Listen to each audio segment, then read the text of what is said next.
Public health is essential for a thriving society. It ensures that everyone has a safe place to live, learn, work, and play. Local public health supports the Ontario government in being efficient, effective, and providing value for money in public health programs that promote healthy living for Ontarians. We're asking decision makers to support public health goals with sustained resources. Public health protects and promotes healthy communities through various initiatives like disease prevention, health protection, emergency management, and health equity. Public health focuses on disease prevention through immunization and case management. In 2023, over 800,000 doses of vaccines for HPV, meningococcal, and hepatitis B were administered in Ontario. Additionally, over 4.9 million doses of influenza vaccines were distributed, and over 2.3 million doses of COVID-19 vaccine were administered. Public health also helps ensure the air we breathe, the water we drink, the food we eat, and the places we gather are safe. In 2023, Public Health inspected over 39,000 food premises and 7,000 pools and spa facilities in Ontario. More than 2,000 risk assessments were conducted for small drinking water systems, and more than 44,000 tobacco inspections were completed, helping to limit youth access to cigarettes and protecting communities from the impacts of secondhand smoke. Public health encourages healthy lifestyles and reduces health inequities by providing support to the most vulnerable. Programs like Healthy Smiles Ontario and Ontario Seniors Dental Care ensure access to essential dental care. The Healthy Babies, Healthy Children program promotes healthy child development to help children achieve their full potential. Public health also reduces infectious disease risk to Ontarians by monitoring outbreaks, educating the public, supporting institutions, and coordinating with the broader healthcare system.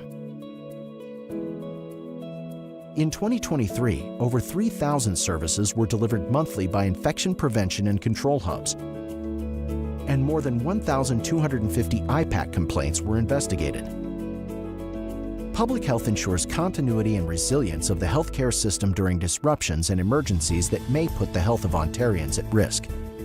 Public health strengthens Ontario's resilience by planning for public health surge responses, supporting healthcare and preventing and controlling high-risk pathogens, and assisting municipalities and First Nations with emergency planning and response for events like pandemics, extreme weather, and environmental hazards. Public health matters because it keeps our communities safe, healthy, and resilient. Let's support our public health initiatives for a better Ontario. To download a copy of the infographic, please go to www.alphaweb.org.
joining us virtually tonight. Approval of the agenda. I think I have a motion for that. You do, I Yes, I do. Sorry.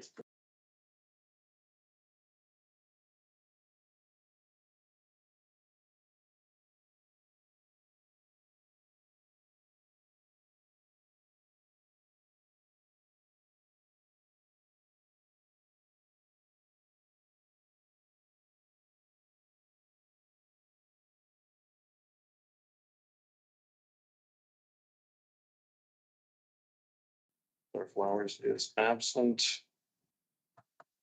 Sarah Inch, Yes. thank you. Jamie Lowry is absent. Jamie McGarvey. Yes. Thank you. Jamie School's absent. Tim Shepherd. Yes. Thank you. Mary Ann, Yes. Catherine Still. Yes. And I am a yes. Much. Conflict of interest declarations, I'd like people to declare them as they become known to us. So if there are any now, go ahead and declare. If there are none, we'll just keep moving forward. Hearing none, thank you very much. Approval of the previous minutes from our meeting held. Wait, get the tab. April 23rd. Be it resolved that the minutes from the Finance and Property Committee meeting held on April 23rd, 2025 be approved as presented. Moved by Kathy, thank you. Seconded by Rick Champagne, thank you.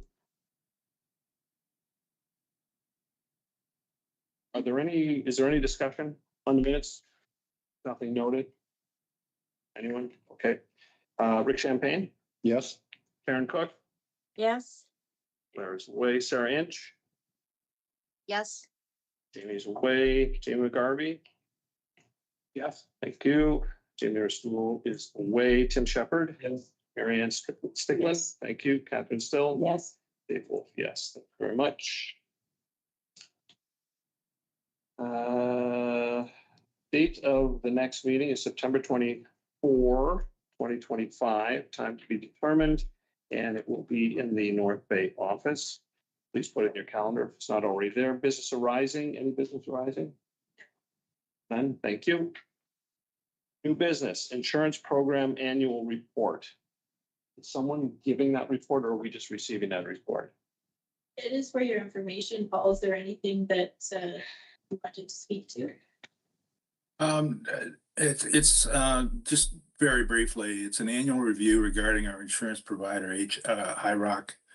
We've used High Rock since January 2013 and continue to be satisfied with their knowledge of our business, specifically their services and responsiveness of the High Rock team.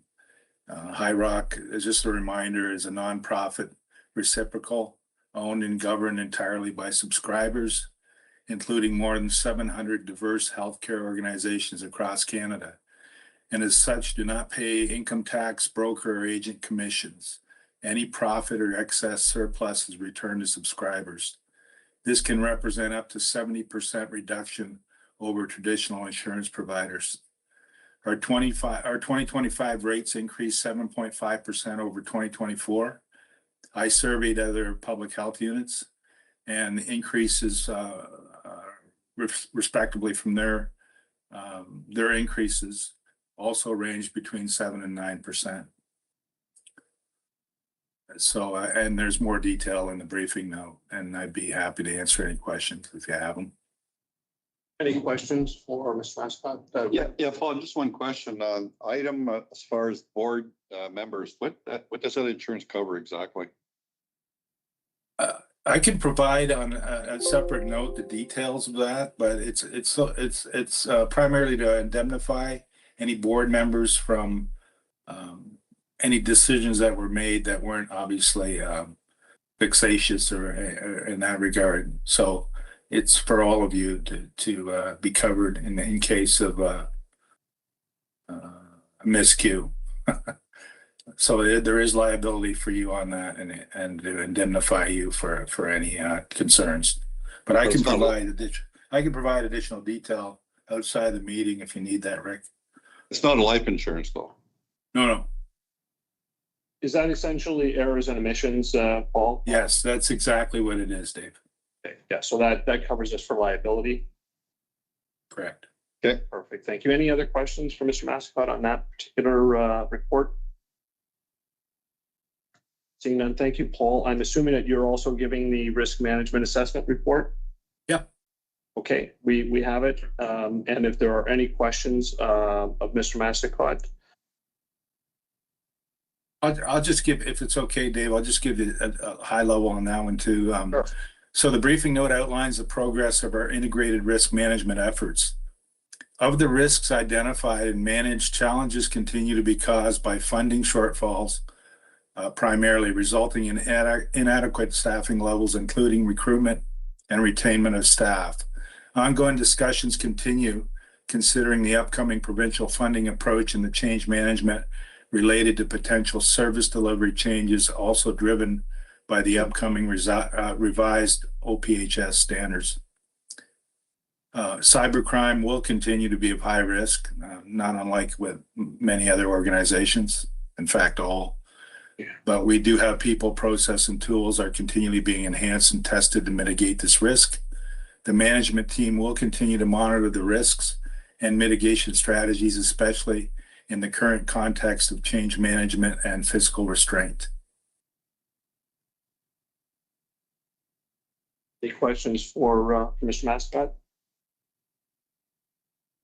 I have just one, and excuse my ignorance and or failing memory with age. Is we only receive this annually, is that correct? The report? That's correct, yes. On other boards that I sit, we receive quarterly reports that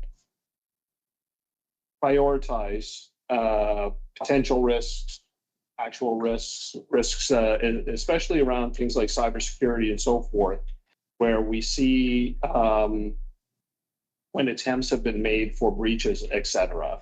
You understand what I'm asking. Does it make sense that we should see that maybe more often, or are you comfortable and confident with just bringing this forward once a year? Well, I'm certainly comfortable with bringing it forward once a year. I mean, I get reports daily from an operational perspective. For example, there's 1,000+ malicious attempts that are blocked or dropped at the firewall daily. We have 20 to 30 events requiring review or intervention by our senior IT staff daily. And we also have an additional 10 high severity or critical that require immediate attention, usually outside of the operating hours. And this is based on 7 days. So Dave, we're monitoring this daily. So the team could provide this information as frequently as necessary, or the board might want to see it. But rest assured, we're managing this, and it's top of mind with all our processes, procedures, and testing in place that we do very frequently. So, and I think we also had agreed at a previous Board of Health that we were going to provide a more detailed annual report. I think after the end of the year, I believe you requested that. But again, if the board chooses something more frequently, it would not be a problem to share that. And then again, we also want to be careful what we share, because it also would identify what we're doing to mitigate risks. So. Yes, no, that's fair. Again, thank you for refreshing my memory. I appreciate the update. No problem. Anything further for Paul? Thank you very much. Seeing nothing there. Do we have an in-camera session? We do not. No need to go in camera. Then it is item 10, adjournment, and we have no motion for adjournment, do we? Nope. We are adjourned at 5:12 p.m. Thank you, everyone.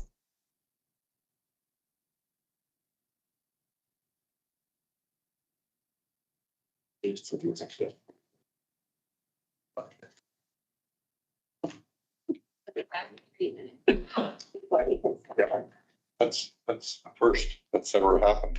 That's ever And happened. you're welcome. And thank you very much for that. Yeah, let's see. Come on now. The standard's been set. Yeah, Okay, where's the fire alarm? we did on purpose. Didn't you, Dave? We did it on purpose. 100%. I know you did. way they go on.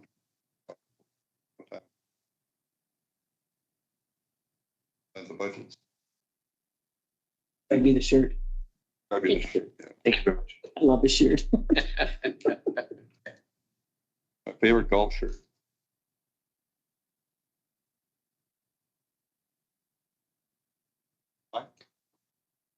Your cart knows exactly where I am at all times. Oh, the lucky beer card. There he is. There it is. Beacon.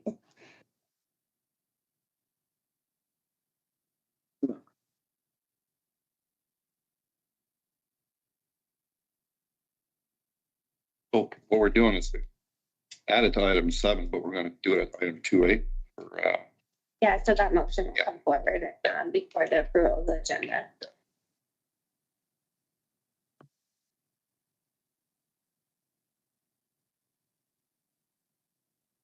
Into gear. Off of Perry Sound. Thank you. Thank you. Oh, thanks. I detect a lot of animosity here somehow. No, oh, no. Bud buds. He knows the quickest way to get there. I know the scenic route to get. I can give you any route. Yeah, that's true, right? You don't have a deaf person in there. Yeah. That's good.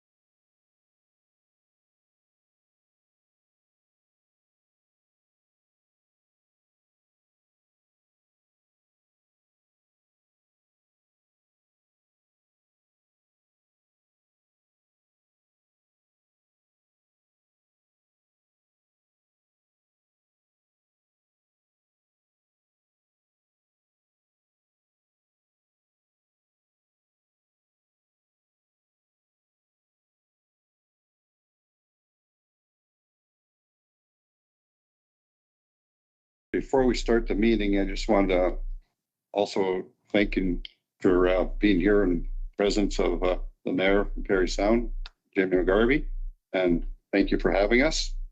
Also in attendance we have Chris Bowens, Monique Duchesne, Shannon Green, Tanya Healy, Danielle Hunter, and Christine Neely. Thank you for coming to the meeting.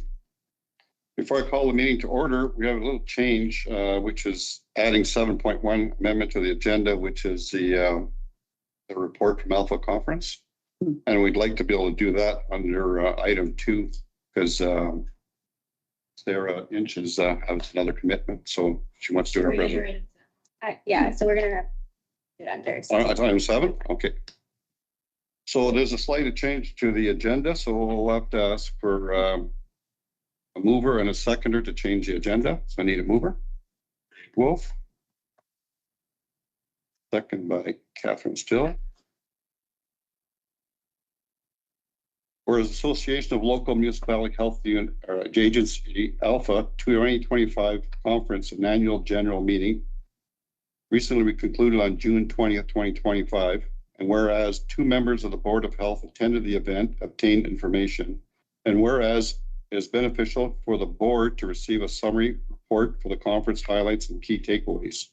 Be resolved that the agenda be amended to include an item titled Alpha 2025 Conference at the AGM Summary Report under item 7.1 Business Horizon. No other discussion. So the mover, Rick Champagne, yes.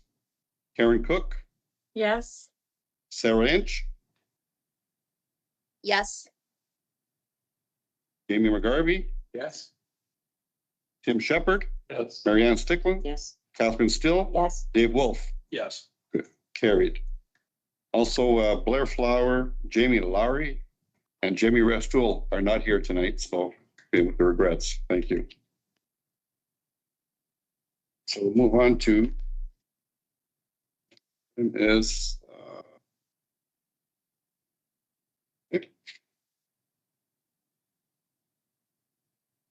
approval of the agenda. A mover and a seconder. Jamie McGarvey. Okay. Second by Tim Shepherd. It resolved that the Board of Health amend agenda dated June 25th, 2025 be approved. Discussions? See none, a vote. Rick Champagne, yes. Karen Cook, Yes. Sarah Inch, Yes. Jamie McGarvey, Yes. Tim Shepherd, Yes. Mary Ann Stickland, Yes. Catherine Still, Yes. Dave Wolf. Yes. Carried.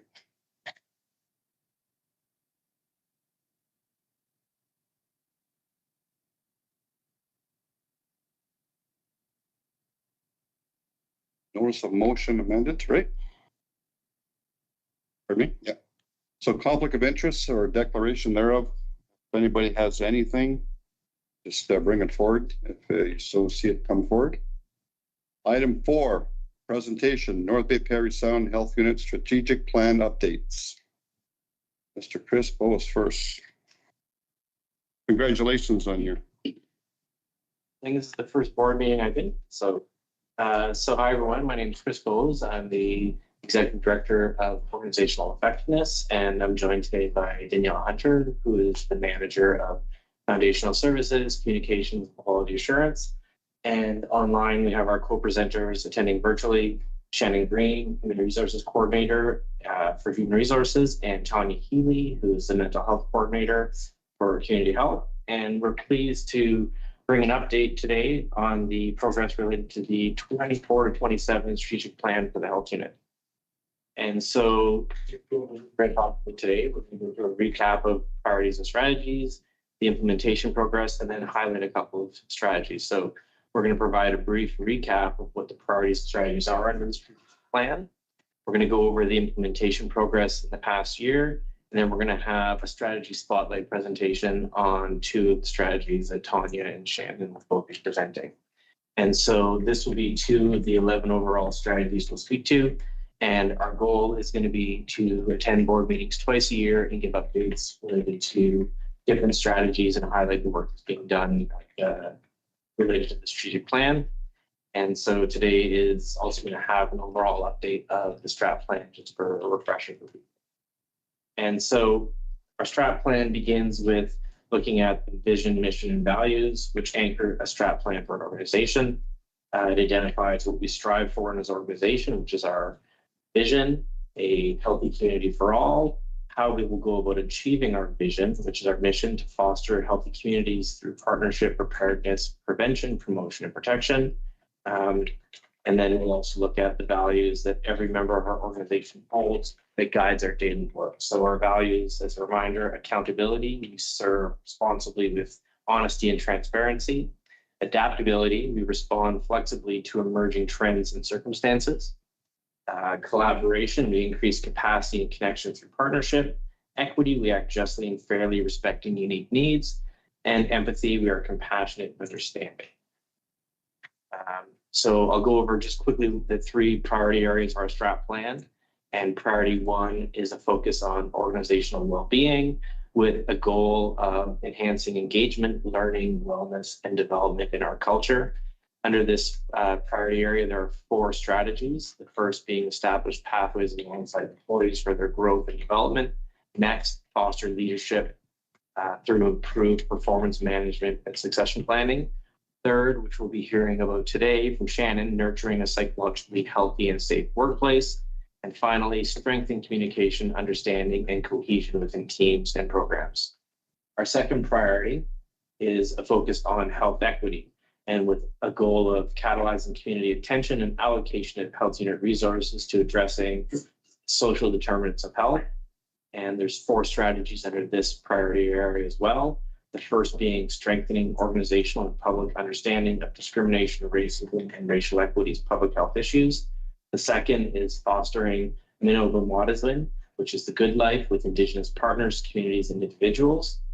Next is advancing initiatives to address mental health, substance use prevention, and harm reduction. And Tanya will be highlighting that strategy today. And finally, cultivating our role within system-level efforts to reduce poverty and homelessness. And finally, our third priority is communication, connection, and collaboration. The goal is to bolster external relationships to enhance public health outcomes And there's 3 strategies in this area, which include grounding actions and relationships in our vision, mission, and values, raising awareness about the needs addressed by the health unit, and finally, developing relationships with community partners to collectively advance shared goals. And next, Danielle is going to speak a little bit over the implementation of our strat plan over the last year. Great. So we released our strategic plan 1 year ago, almost to the day actually. And implementation of the plan has proved to be just as big of an endeavor as developing the plan itself. So throughout the summer last year, team discussions took place where programs and services were tasked with discussing and digesting the plan and doing a scan of their program activities to determine alignment with the strategic priorities and strategies. Moving into the fall last year, an implementation framework was developed and work groups were formed for all 11 strategies. The framework outlined the roles and responsibilities of those accountable for mobilizing the plan. So 2 priority leads oversee each priority area, 1 to 2 strategy leads oversee each strategy, and each strategy has 4 to 6 work group members from across the organization. The Foundation Services team supported this phase by holding a planning session with all strategy leads to ensure consistency in how the strategies were rolled out. As we entered 2025, work groups started meeting regularly to work through the planning pathway, which culminates in a work plan for their strategy. The pathway, as outlined at the bottom of the slide, is divided into 4 stages: assess, recommend, plan, and implement, and evaluate and monitor. Throughout the past 6 months, strategy work groups have been working through the first 3 stages with the support of their priority leads and foundational services. This work entailed defining the scope of each strategy, reviewing existing data to inform the focus areas of each strategy, or creating a plan to collect new data if required, and then using this information to develop outcomes, indicators, and activities, and putting this information into an evergreen work plan that includes timelines, responsibilities, and evaluation measures. Accountability checkpoints were also built into the process to ensure groups were progressing through the stages and allowing opportunities for questions and feedback. We are now moving into the implement, monitor, and evaluate phase as we enter the last year of 2025 and beyond, where work groups are finalizing their work plans and always keeping them up to date as work progresses and evaluation of activities take place. The first quarterly reporting deadline is July, and then quarterly thereafter for the remainder of the strategic plan cycle, and future Board of Health updates will take place twice per year, as Chris mentioned, spring and fall.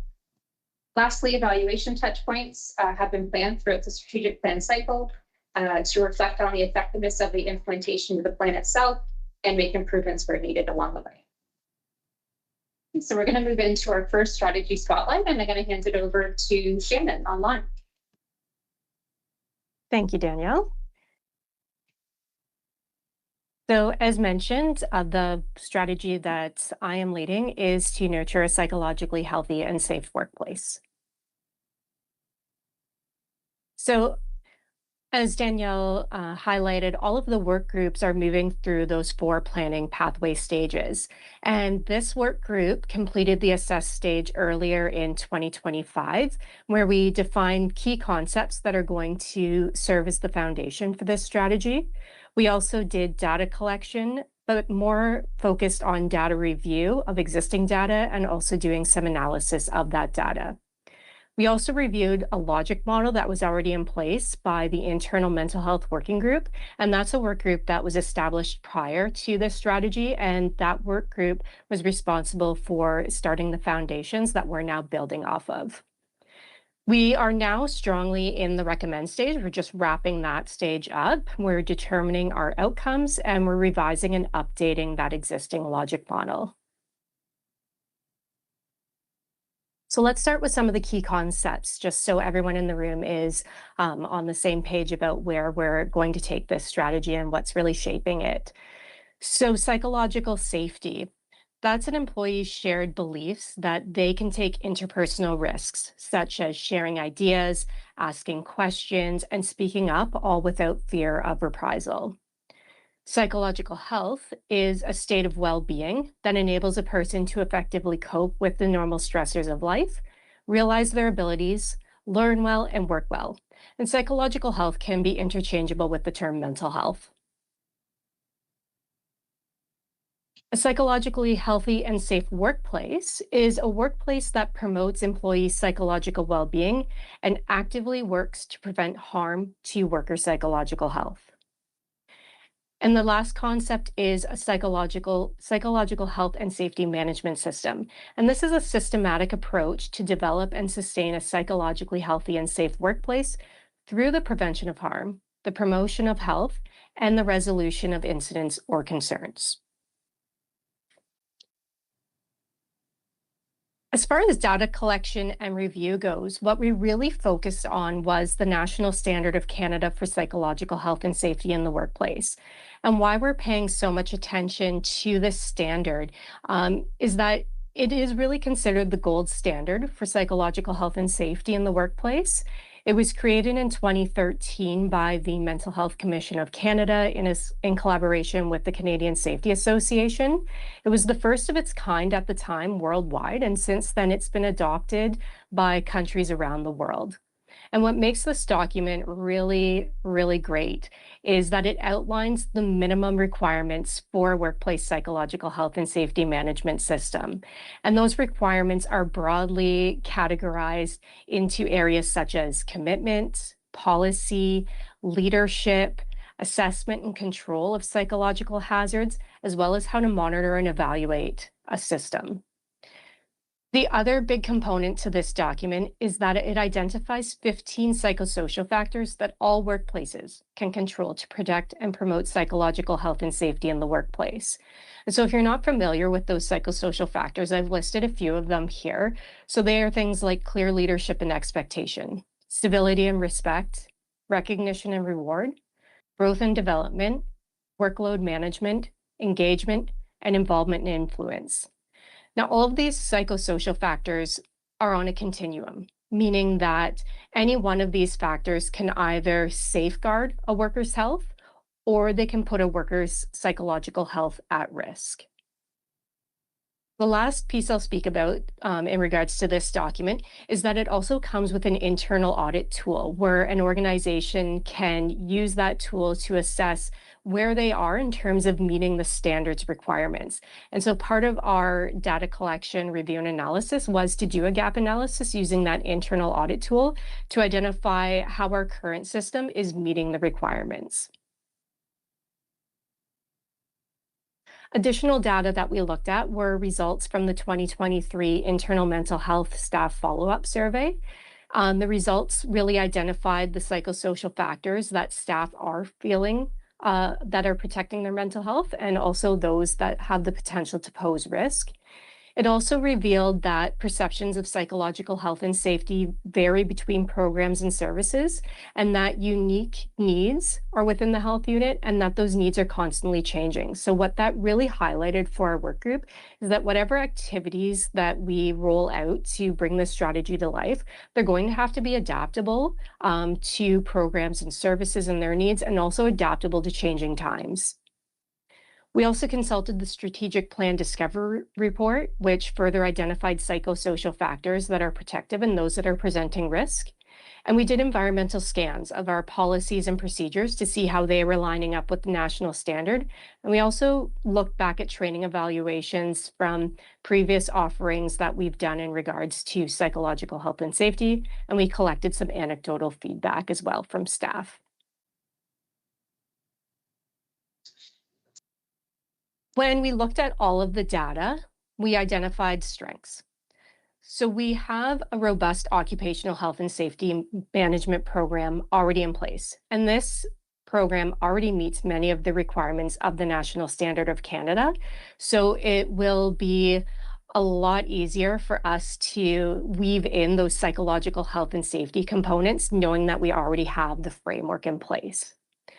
We also have key procedures in place that support psychological health and safety, and those would include the critical incident debriefing procedure, the emergency color code response. They all have a component of psychological health and safety integrated into them now.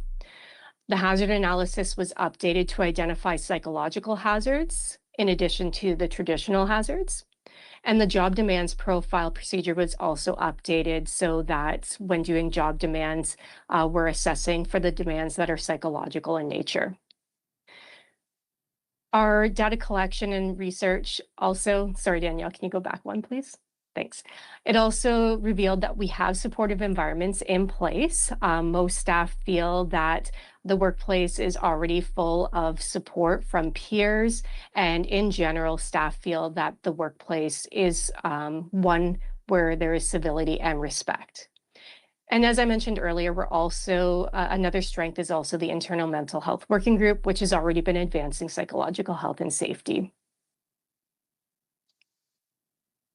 So as far as opportunities go that were identified from our data collection, we've transferred those into outcomes. And at this point, we've solidified and agreed upon 2 outcomes, and we're in the process of developing a 3rd and a 4th. But I'll share with you the 2 that we've agreed upon and we've sort of sketched out. So one of those areas and outcomes would be staff education and awareness. So at the end of this strategy, the goal will be to have improved staff awareness of those 15 psychosocial factors and their role in promoting and protecting psychological health and safety in the workplace. We'll also have improved staff understanding of mental health and wellness, mental illness and resilience, and how those concepts interconnect. We'll also have increased staff awareness of mental health resources available to them. We'll have strengthened supervisor competencies in supporting psychological health and safety in the workplace, and that should translate to a reduction in stigma. And Danielle, can you, oh, perfect, thank you. We'll also be looking at strengthening our occupational health and safety management system. So our goals for this outcome will be to have integrated psychological health and safety into the existing occupational health and safety management system to meet all the requirements listed in the national standard. We'll also be integrating psychological health and safety components into our organizational policies and procedures. We'll have increased staff awareness of psychological hazards in the workplace, and we'll have increased staff engagement with the OH&S Occupational Health and Safety Management System.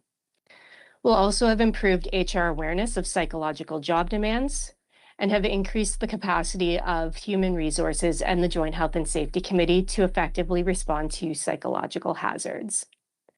So over the next few weeks, our main focus will be to, like I said, further hash out those last 2 outcomes and also to then start thinking about activities that are going to bring these outcomes and this strategy to life.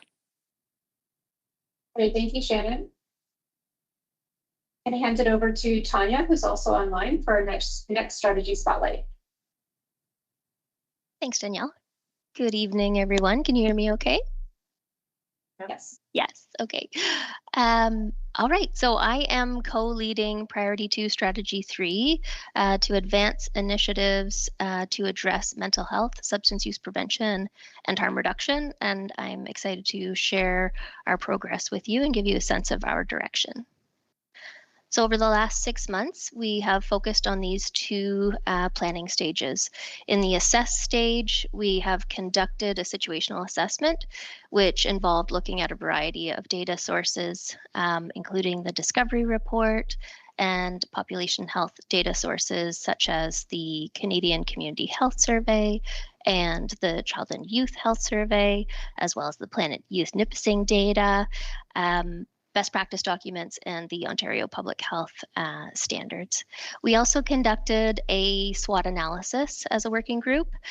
So looking at strengths, weaknesses, opportunities, and threats under these 3 topic areas. And we have moved into the recommend stage where we've identified priority populations and determined focus areas under these topic areas. Next. For the purpose of planning, we have grouped together mental health promotion and substance use prevention. So mental health and substance use share many risk and protective factors. So our Ontario Public Health Standards encourage us to plan for these topic areas together. So we've aimed to identify an upstream approach that will advance these 2 topic areas collectively. Harm reduction requires a distinct focus area because it is a distinct approach to substance use and is rather unique from mental health promotion and substance use prevention. Next. So in terms of our mental health promotion and substance use prevention situational assessment, I'll share with you both some needs and strengths that we identified. So in terms of population health burden, it will not come as a surprise to you that our health unit region is experiencing, mental health and substance use as pressing concerns.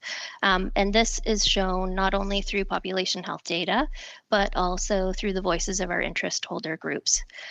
So we've seen that come up through the discovery report, but also if we look at some key statistics, we can see that our health unit region has, for example, higher rates when compared to Ontario of mental health related emergency department visits, higher rates of diagnosed mood and anxiety disorders, and significantly higher rates of suicide and self-harm, with youth disproportionately affected in terms of emergency departments for self-harm. And we know that these issues of mental illness or poor mental health and substance use are deeply intertwined with the social determinants of health. So issues like poverty, housing instability, food insecurity, racism, adverse childhood experiences. And our interest holder groups through the discovery report have called on the health unit for strengthened leadership around upstream action on the social determinants of health. They've also called for early intervention, so reaching children and youth before issues escalate, and reducing social isolation among youth. Our SWOT analysis showed us that we could benefit from a strengthened cross-sectoral response to improve child, youth, and family well-being. We recognize that childhood and adolescence are critical periods of development, and that's where essentially we can get the most bang for our buck in terms of yielding positive results. We have also identified that we would like to have some focused efforts on those evidence-based interventions that are working really well and that our region is excited about, such as Planet Youth Nipissing. And we are well positioned to take on this work. So we have very strong partnerships at both the local and provincial levels, especially within the child and youth sector. We have priority public health interventions centered on child and youth well-being that can stand to be better aligned and built upon. And there is great provincial momentum and a lot of excitement about the Ontario Early Adversity and Resilience Framework, which has recently been launched. Thank you.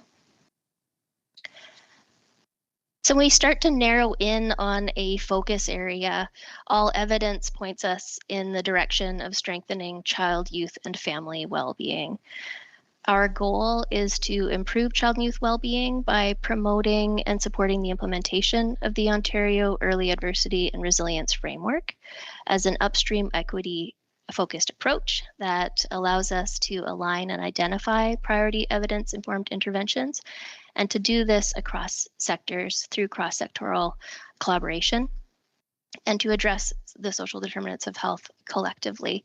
I encourage you, if you're interested, to seek out the Ontario Early Adversity and Resilience Framework, which you can find on the Simcoe Muskoka District Health Unit website. Next. In terms of harm reduction, I'll provide just a bit of background about what harm reduction is all about before getting into our situational assessment findings. So harm reduction is recognized as one approach to addressing substance use. It aims to prevent or lessen the negative health, social, economic impacts associated with substance use. So providing safer substance use supplies and education intends to prevent the transmission of HIV, hepatitis C, hepatitis B, and other infections and injuries related to sharing or reusing substance use equipment. The priority population for harm reduction services are people who use substances. And we know through servicing this clientele that they have often have complex health and social needs. And for many, harm reduction services may be their only connection to formalized support. So through our situational assessment, we looked at both needs and strengths. So I'll go over those with you now. Thank you. In terms of population health burden around this area, in recent years, we've seen both a steep rise in opioid-related toxicities, as shown by local data, and a growing demand for harm reduction services. There have also been 2 HIV outbreaks since 2019, both involving substance use and equipment sharing as transmission risks. In terms of service demand, it's quite impressive, but also unfortunate. So we have our needle syringe program visits at the health unit have increased 2.5 times since 2019. Our naloxone distribution to health unit clients nearly doubled in 2023. So our staff are responding to this increasing need. Our interest holder groups call for improved communication about health unit services that goes across services and service enhancements to harm reduction without getting overly specific in the discovery report. They also call for rural access to health unit services, so this would apply to harm reduction as well. There was a needs assessment which showed the need to reduce barriers around things like transportation and after hours access to harm reduction services, which we've seen some response to by the health unit. And our SWOT analysis showed that we could benefit from a strategic framework to define our priorities and inform and guide our actions. And next. In terms of strengths, we have a wide range of harm reduction tools and strategies that we're offering. So we are offering safer substance use supplies and education. We have innovative access initiatives such as our Health Box. We have also established and helped maintain satellite sites for naloxone and needle syringe program efforts. The health unit hosts essential community of practices where community partners can get together to collaborate, where also individuals with lived experience are represented. There's been a stronger attention to integrating the voices of people with lived experience into our planning and program delivery. We have also integrated health promotion and harm reduction services, and we see that we have a supportive environment. So people are accessing our services where they are coming away with that sense of empowerment, and we have that opportunity to connect them to other services, which may include treatment services. Next. So our focus area for harm reduction is to develop a harm reduction strategic framework. So this would essentially be an organized representation of our harm reduction work, which would help identify priorities and responsibilities that are within the scope of public health. It would strengthen our organizational understanding of the health unit's role in harm reduction, ensure that we're using existing resources as efficiently and effectively as possible, help us develop and leverage community collaborations and assets, ensure that our harm reduction services are sustainable and equitable, and ultimately advance health equity among people who use substances within the broader context of equity work within public health. So these are our 2 focus areas under this strategy. Our working group is very much looking forward to further planning in terms of the details of how this will roll out. And we thank you for the opportunity to share that update with you. Great, thank you, Tanya. So that concludes our presentation today. Hopefully that gives you a good idea of what we've been up to over the last year, and gives you a couple of some progress in terms of 2 of the 11 strategies that are working towards our implementing our strategic plan. We're happy to take any questions. Just first of all, just thank you. This is a great presentation. Thank you. Great work, and It's pretty enlightening. And just one question for myself, does a copy of this go to other municipalities? It's got one. As far as information that what we do exactly? We share our strat plan publicly, but as far as updates, what we're doing, like through Board of Health updates, those we shared. But we don't have like a regular reporting mechanism we use necessarily externally all the time. There's also the annual report. We just released actually Monday of last week, so that's another way, and that was sent to all municipalities as well. Okay, good. And the way we communicate with the municipalities.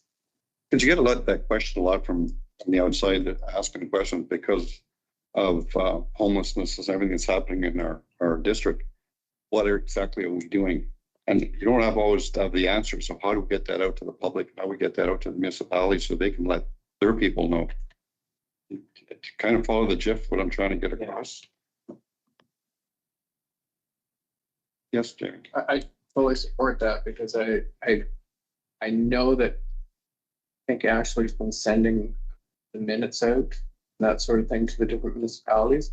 But the more they see, the more they're aware. So 100% on that. Yeah, because if we make a point of what we're sending out as far as the strategy we're doing, I think it'll get more impact. Because what happens, you get a package come from the health unit, conservation authority, whatever. Most councils just kind of read through it. And not being history, but that's what happens a lot of the times. I'm going to bring it forward myself at our own municipality the next time, but I mean, just how we promote it. How do we get to the other stage, to the other step, and what we can do to help? I mean, and it depends on the municipalities. Certain municipalities were invited to participate in the community safety well-being planning, and it's a mechanism reporting on progress there. That's a mechanism through which we can highlight work that's done, not just within the health unit, but collaboratively with other municipalities. So that's a potential as well. No, I agree. Like most of the stuff goes to DSAP, right? Every thing's DSAP because that's where all our money goes. But how do we help promote public health? How do we help them promote this next stage? Is what I'm getting at. So, I hope we can do something, and I really appreciate it. Yeah, so there may be elements of this that could be shared, especially the more externally focused. Especially as like things just progress. the Board of Health meeting, which is a public meeting. A lot of this connects to our core work that we're doing. So it's mentioned a lot of times in the medical officer health update as well to the Board of Health. So there'll be different areas that touch on what we're doing in all the areas of strat plan and that as well. Okay, I'll open up to questions. Anybody else have any questions? See no more. Well, thank you again very, very much. This is a great presentation and Very good. it's a really eye opener. Thank you so much. A lot of work. A lot of work. Yes. Thank you. Thank you.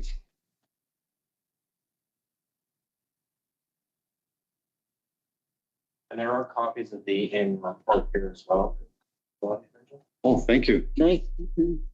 I'll definitely take one. We'll all take one. And if anybody wants one that's on Zoom, we can get your copy sent.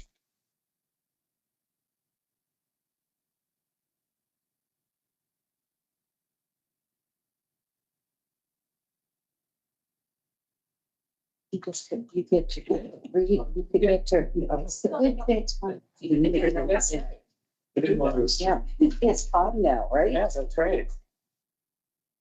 Lots of board games, and it's hard. And just through you, Dr. Zimbalati, just make sure that all the staff knows. I know that this is the management staff, but the rest of the staff know that this is great work. Thank you. Headed in the right direction. Yeah. And appreciate it, right? Yep, For sure. for sure. All right, 5.0 approval of the previous minutes. Need a mover and a seconder, please. Moved by Dave. Second by Mary Ann. It be resolved that the minutes from the Board of Health meeting held on April 23rd, 2025 be approved as presented. Any discussion? A vote. Rick Champagne, yes. Karen Cook, Yes. Sarah Inch. She left the meeting, okay. Jimmy McGarvey, Yes. Tim Shepherd, Yes. Mary Ann Stickland, Yes. Captain Still, Yes. Dave Wolf. Yes. Carry. Just have to say to Gee. I love it. Can't help yourself. No. I'll start stuttering before I get there. Date of the next meeting, September 24th, 2025. Time to be determined, place Nipissing Room, North Bay office. There's no motion for that, right? Business arising, 7.1 Alpha Conference, EGM summary report. That's it for.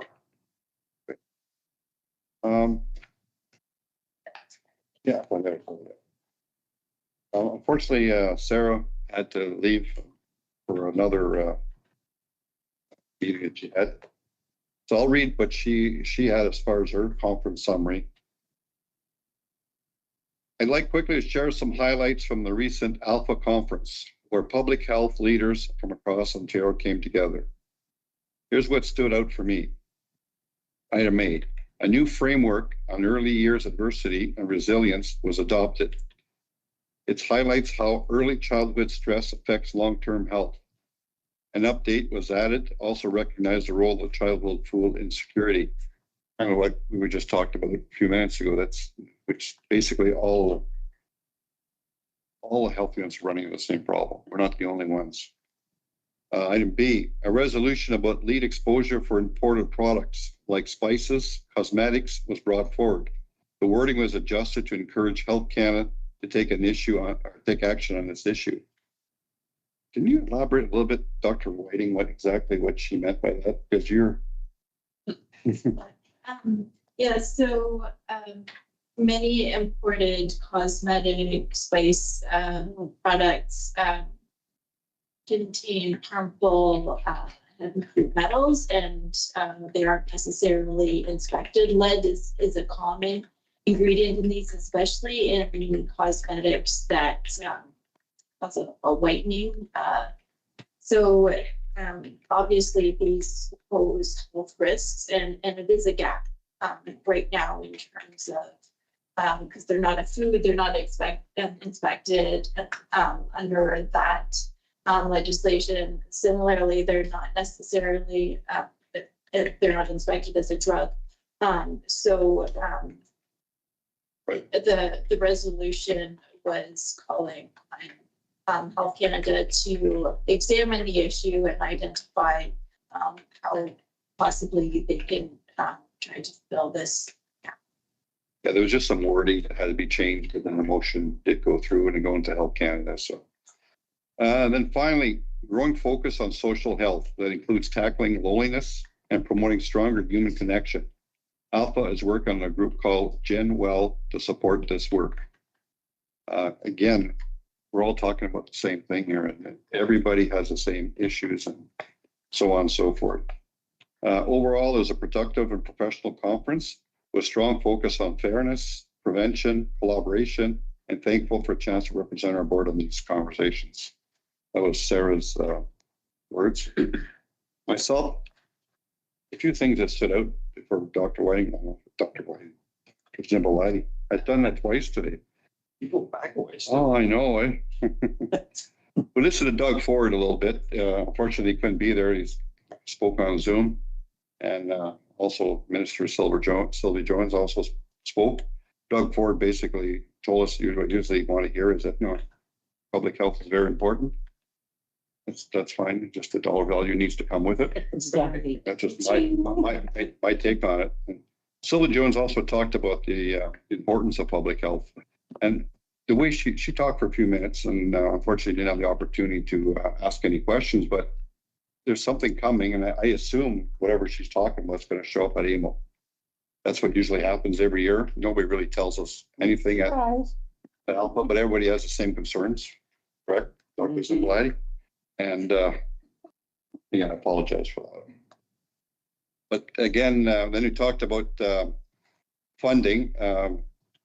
Dr. Moore, actually was very good. He sat there and gave us an opportunity to ask questions, which was very nice. Again, he talked about only the 1% that we're going to get for the next 2 years. He mentioned 3, but he kind of forgot that this is the 3rd year coming up. So Yeah. he corrected himself. But again, also was a shortfall, obviously. There was one fellow that was speaking, he was a counselor, and correct if I'm wrong, Dr. Zamolati, but I think it was Renfrew or Belleville. I can't remember which one. He was an indigenous fella, and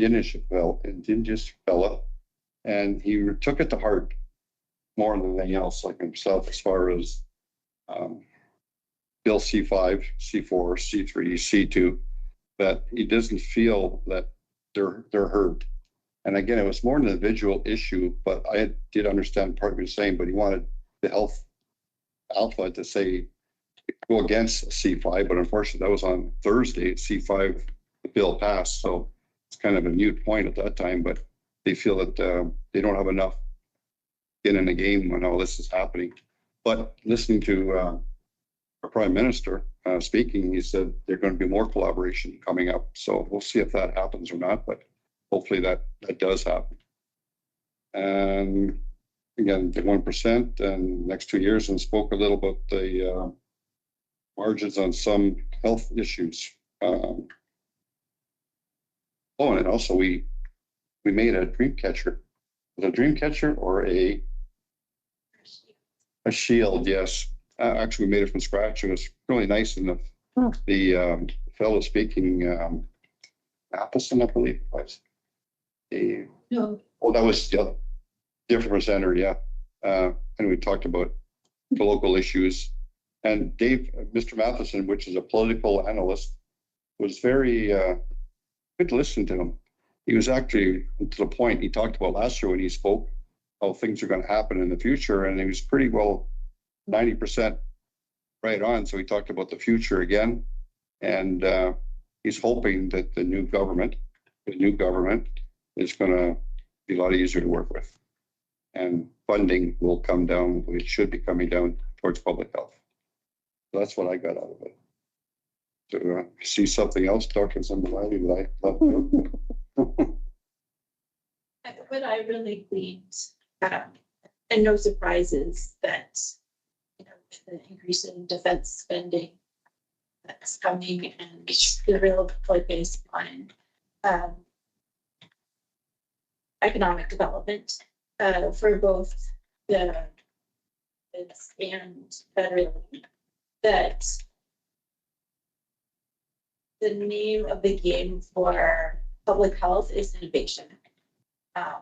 So doing things differently to achieve the mandate, because the funding envelope is not going to be substantially increased. However, there's also a lot of discussion about primary care action teams and how that can impact public health. And I'll speak a little bit to that in my MOH report.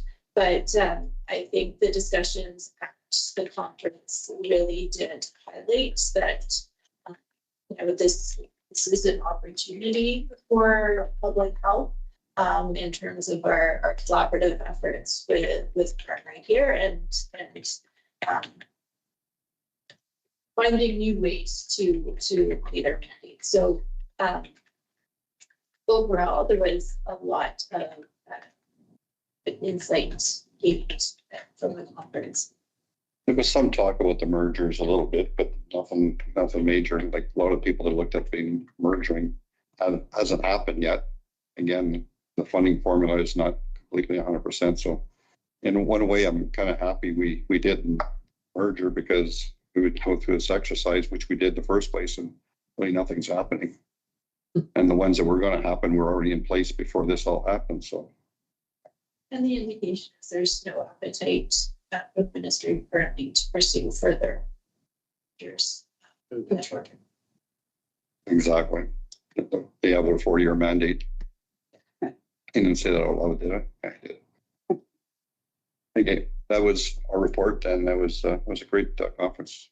So thank you again. Thank you, Dr. Zambalai. Thank you for their inch. Thanks for the report. Yeah. All right, we'll move on to 8. Report of the Medical Officer of Health, Dr. Zambalai. So I just wanted to highlight the annual report, but it tied in nicely with the presentation. So I guess that's out of the way. In terms of measles, I didn't provide specifics in my update, but refer you to various sections within the report that highlight activities that the health unit is undertaking related to the measles outbreak and some local updates as well as provincial updates. The outbreak does seem to be slowing provincially, though, for example, in Algoma, they are seeing that delayed peak in activity of measles cases. But week over week, I think the past 3 or 4 weeks, we've seen increases in the number of cases provincially, which is a good sign, but measles being what it is with such a long incubation period and being so highly infectious, it's likely that there will be a long tail to this outbreak. It could very well extend through 2026. And then also in my report, I did speak a little bit about that collaboration between public health and Ontario Health Team, particularly around primary care, as that is really the major focus right now of Ontario Health Team. And I do see opportunities here for public health to be at the table and be part of the planning to ensure that health equity data is available to support that planning, but also ensure that that viewpoint is brought forward. I do think, especially in the north, with the limited human resource that we have, and with significant expansion of primary care, which we are hoping to see, it will mean different ways of doing things. Public health does tend to fill in a lot of primary care gaps, especially for those who are impacted by social determinants of health. But with primary care expansion, perhaps that will be less of, in the future, less of a need for public health to deliver those services, and we can look to how we can deliver on our mandate more from a population standpoint and the health promotion standpoint. But there will be a transition period, and we definitely want to be part of those conversations and to support planning so that in particular, health equity remains a concern, as well as chronic disease prevention and the understanding that prevention includes primary prevention, primordial prevention. So, prevention before the precursors of the problem even arise. Any questions for Dr. Zambalai? No questions from. I'll go. Sorry, Dave. You're seeing an uptick in vaccinations around measles and other preventable areas where we saw a decrease. Are we starting to get closer to where we need to be, or is that still not happening? There's been a steady effort, and where we're focusing efforts now are especially on school-age children, also childcare age children, so preschool, where to maximize their protection, because that's where there is potentially individuals who are interested in becoming vaccinated who are not fully vaccinated yet, and having a better uptake of vaccine among those populations will vastly facilitate any efforts that we have to do in the case of an outbreak in those types of settings. As far as the population is concerned, I think locally, in the past 2 or 3 years, well, maybe 2 years post-pandemic, there has been a real push to get vaccination rates back up. ISPA, the Immunization of School Pupils Act, has been fully implemented the past 2 years, and yes, that has caused an increase in the protection of vaccine preventable diseases amongst our population. However, I do think there is a larger, but still very small segment of the population who has increased distrust of institutions, of science, and of vaccines. So that's an area where, you know, it's going to be slower progress, and that trust does need to be rebuilt. And it's difficult because there's a lot of misinformation to capture when we're engaging A lot of stuff like that's terrible. Are not back to pre-COVID levels. Is it safe to say we're not back to pre? I would say Sadly. that is fair to say. Okay, and I've seen some media and other reports that indicate that unvaccinated adults have also been contracting measles.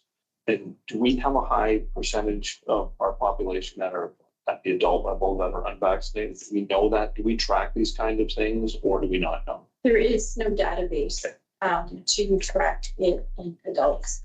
Luckily for measles, we know that individuals born before 1970 likely have natural immunity from prior exposure in childhood. But this is a big area of focus for the province. And I don't know how many times it came up at the Alpha conference about getting progress on a provincial database. So I do think that's something that we will see coming, and I can't give you a timeline, but in the near term, so that we can get a better picture of the vaccination rates in our adult population. Obviously through ISPA and the process for childcare, we do have quite a sense of those numbers, but not in the case. I'm curious to know if unvaccinated adults are primarily newer Canadians as opposed to our domestic population, where of a certain age, we all just got vaccinated. I mean, I still have, you know, the indicators and so forth. So at what point, it would be interesting to know why we're not collecting the data to know domestic population and new Canadians, so that we can see whether or not done the job previously. I mean, it's a bit of a history lesson, but if we're not collecting that data, we're sort of flying blind then, are we not? Right, so that's why it's so important to collect the data, but I think regardless of new Canadian versus Canadian-born individual, tracking that information and following up where there are incomplete records is going to be very valuable. Yeah. More just on what Dave is talking about. Why wouldn't they make it mandatory for any new Canadian or anybody else coming into our country that they're going to be moving here or living here? Be mandatory they get vaccinated before they be part of the program. Why wouldn't Health Canada make that part of the equation? It's essentially what I'm asking. If there's no mandate in other. Every country's different, right? Every country is different. So if we don't know that, we may have a vulnerable population that we're not aware of simply because of where they have come from. That's not a negative. I see that as an opportunity to start a better idea of whether or not, Canadian-born individuals, what the status of that is, because I find it hard to believe that there would be a large number of unvaccinated Canadian-born adults of a certain age, as opposed to perhaps through immigration, which has been quite robust over the past decade. I mean, it all depends on the vaccine too, Right. and when it was introduced, because there's been quite a few probably, that even there's new vaccines that even I in school wasn't. Getting. So, Yeah, right? it evolves. Okay. Just curious. Thank you. Any other questions for Dr. Zimbalati? Anybody online? Oh, thank you for the report. Board committee reports? None. Correspondence? New business? Oh, Just saying it's in the package. the package, yeah. New business? Business anywhere? There's no inquiries from the Okay, no in camera. Before we adjourn, I'd like to thank the staff from the Perry Sound office and yourself, Dr. Zimbalati, for the hospitality, and that, again, it's a really nice office. Nice to work with something a little nicer for a change. Again, thank you for the Jamie McGarvey to host us. Thank you to the mayor showing us. That's great. There you go. That's right. Yeah. Can I get your autograph? So thank you very much for coming out. Thank you, Ashley, and everybody drive safe and enjoy the rest of the summer, and we'll see you in September. Thank you. Thank you online. Take care, everybody. Take care. You too. Bye.